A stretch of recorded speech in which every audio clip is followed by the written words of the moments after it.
Once upon a time, in a serene monastery nestled in the countryside, a humble countryman arrived one day. His heavy knock echoed through the tranquil grounds until a kind monk, tasked with tending to the monastery gates, opened the massive wooden door.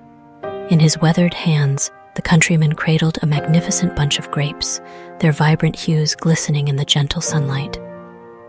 "Brother," he spoke with warmth, "these grapes are the finest yield from my vineyard. I've brought them as a gift to you." The monk, visibly touched by the generosity of the gesture, humbly replied, "Thank you for this gracious offering. I shall present them to the abbot immediately. He will surely be delighted." But the countryman's intentions were different. He smiled and said, "No, I brought them for you, my friend." Perplexed, the monk blushed, feeling unworthy of such a splendid gift. "For me?" he questioned. The countryman nodded earnestly, explaining, "You see, every time I've knocked on these monastery doors seeking help, it has been you who opened them for me. In times of dire need, when my crops were ravaged by drought, you provided me with a simple piece of bread and a cup of wine every day.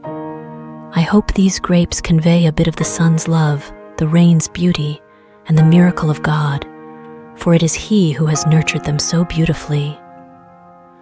Touched by the countryman's words and the exquisite grapes, the monk accepted the gift with gratitude. He spent the entire morning marveling at their beauty, their lusciousness a testament to nature's grace. Overwhelmed by the grapes' splendor, he decided to share this bounty with the abbot, a wise and compassionate figure who had always imparted invaluable wisdom. The abbot, upon receiving the grapes, appreciated their richness. However, his thoughts soon turned to a sickly brother within the monastery, one whose ailing condition could perhaps find solace in these succulent grapes. Determined to bring joy to the suffering monk, he decided to offer him this precious gift.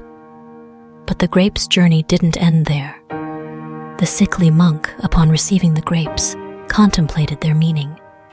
He realized that the monastery's cook, who had tirelessly prepared nourishing meals for him during his illness, deserved to relish this exceptional gift. Gratefully, he passed the grapes to the cook, entrusting him to make the most of nature's bounty.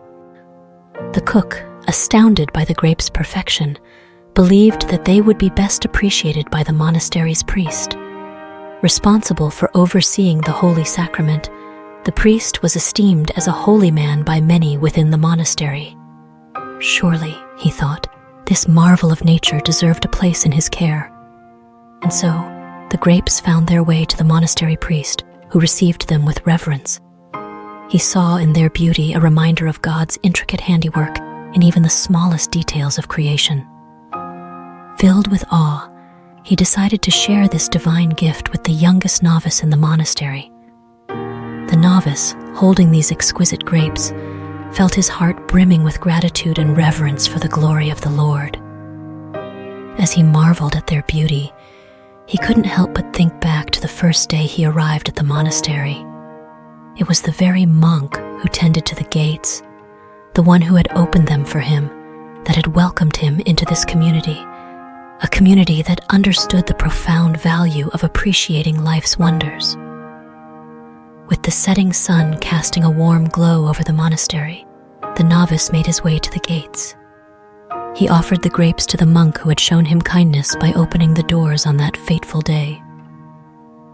"Eat and enjoy them," he said warmly. "You spend most of your time alone here, and these grapes will surely bring you happiness." In the quiet monastery, as the monk savored the grapes, he contemplated the interconnectedness of their lives. He realized that what goes around truly comes around, that kindness and generosity, when extended to others, have a way of returning full circle. It was a lesson learned through the simple act of opening a door for a stranger, a gesture that had now led to the sharing of nature's finest bounty. In life, we should remember that our actions have a way of returning to us, often when we least expect it. Every good deed, every act of kindness, creates a ripple that eventually finds its way back to us, bringing with it the beauty of the world. This is the essence of the circle of giving, and it reminds us to cherish and nurture the bonds we create with others. Thank you for joining us on this journey of understanding the power of our actions and the beauty of shared kindness. In a world filled with noise and distractions, let us strive to be the bearers of light, the ones who sow the seeds of compassion and goodwill. Until next time, may your hearts be open and your lives filled with the wonder of giving and receiving. If you are new, please comment below and subscribe the Inspira channel. Stay blessed.